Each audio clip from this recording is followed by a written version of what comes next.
Well, it's kind of cleaned up. Who's ready to go see what kind of mischief we can get into today?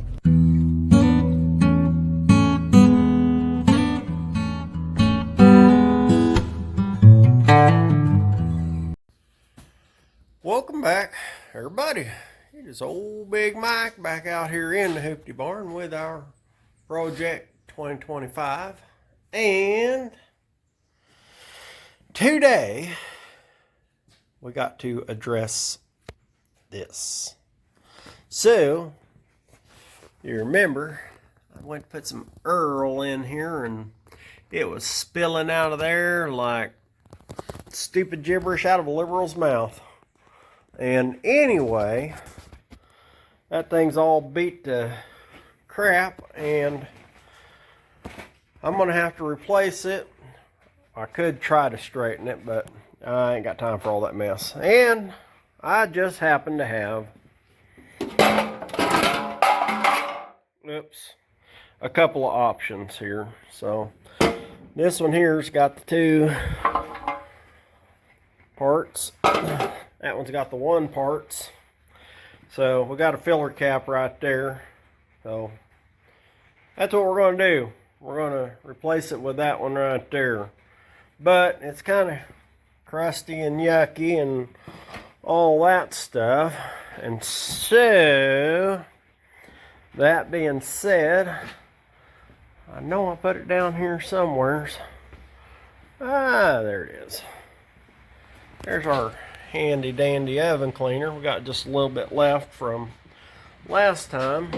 So I'm gonna go out there and spray this dude down, and we'll spray it off and see if we can't get her cleaned up a bit, and then we'll get busy.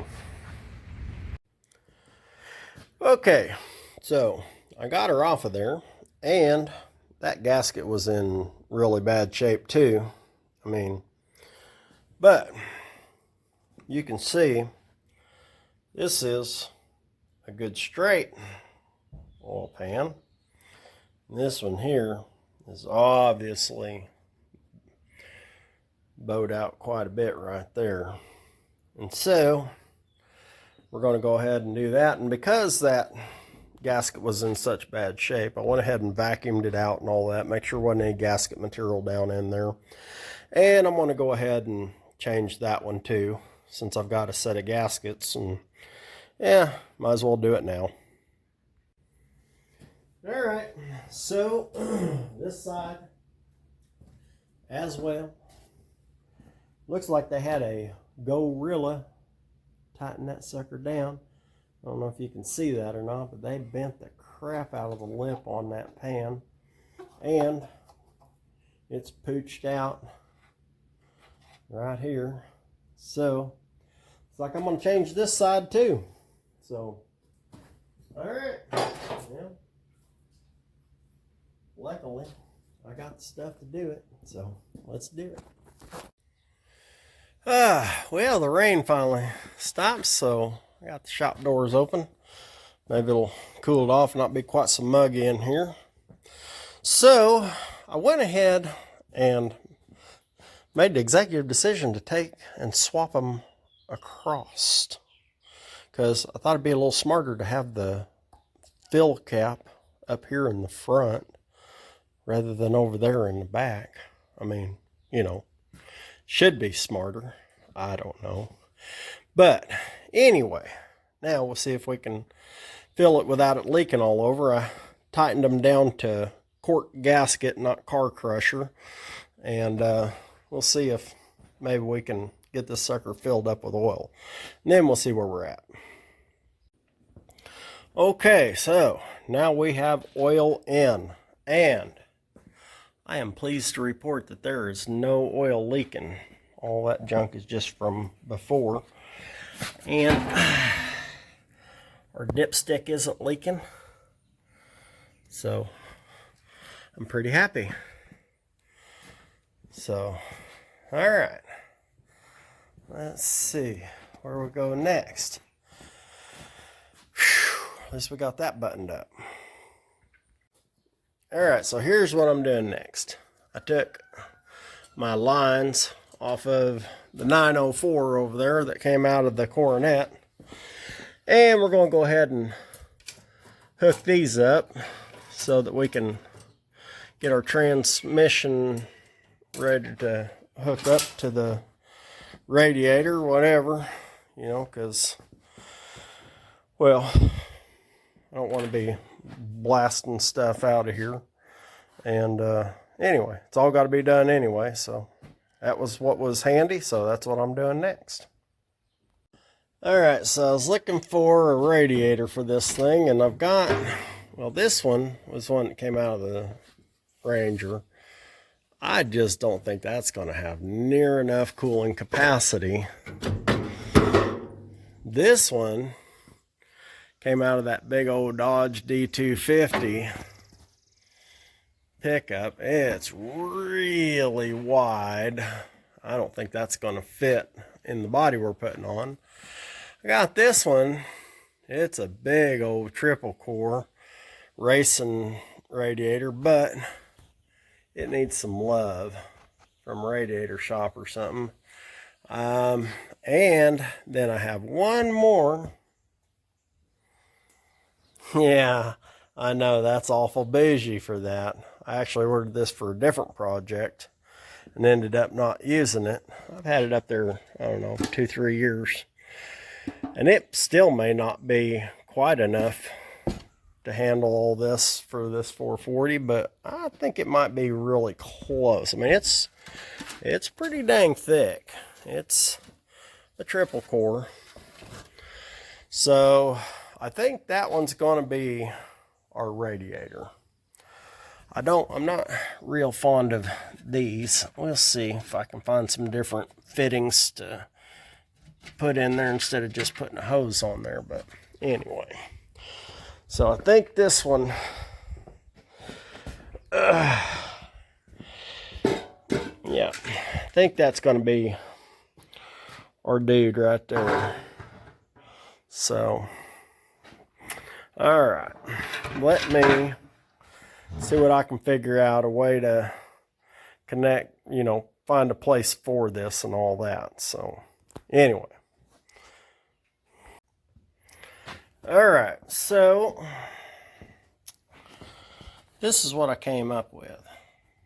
I got these fittings, and I'm just going to kind of stretch that and put it up here, but I'm not going to do it quite yet because I still have to figure out my fan and my lower radiator hose. I want to get all that stuff figured out first. And fan wise, well, I got some options. This is the fan that came with that motor, and it is just way too much. It is huge in here. I put it in here, it wants to hit on my power steering stuff and all that, and my oil lines and all that. So I thought, well, maybe I would go with this old fan right here. It's a little bit smaller and all that. It sets way farther out though. That really kind of cramps my space up here. But I mean, it's an option. Just depends. I could scoop my radiator back a bit. But the one I think I'm going to go with is option C. And it's not the best looking fan, but I believe it'll work. I'll just have to clean it up. Now this one here, I sat it on here by itself, like so. That puts it way back there, which, you know, it clears everything, but got this little spacer. And with this little spacer, I believe she's going to be just, I mean, just right. distance-wise. Just enough to clear everything, enough to clear the pulleys in case of flexing and all that. And I can still bring my radiator back about 3 inches or so. So I believe this is going to be the way we're going to go. So now I gotta get a radiator hose, lower radiator hose. I think I might have one up there in the Coronet or on the RV or somewhere. I've got one here, but it's shaped exactly opposite of how I need it. Since I've got to go all the way across, I need a long one, but it kinks weird. And so, because you see, the outlet is way over there, and the bottom of my water pump is over here. So, anyway. So now, it's part scrounging again. So, hey, I'm making some kind of progress. I mean, it ain't a lot, but at least I got to get out here and work on it for a couple hours today and do something. And it's still not leaking any oil. I'm happy. So, anyway, I'm making moves. So, do me a favor, if you ain't subscribed, go ahead and do that. Give me a thumbs up or a thumbs down and say, well, you big dummy, ain't none of that going to work. And I'll say, hey, you might be right, but I sure hope it works. So, do me a favor. Till next time, y'all keep watching, and I'm going to keep working.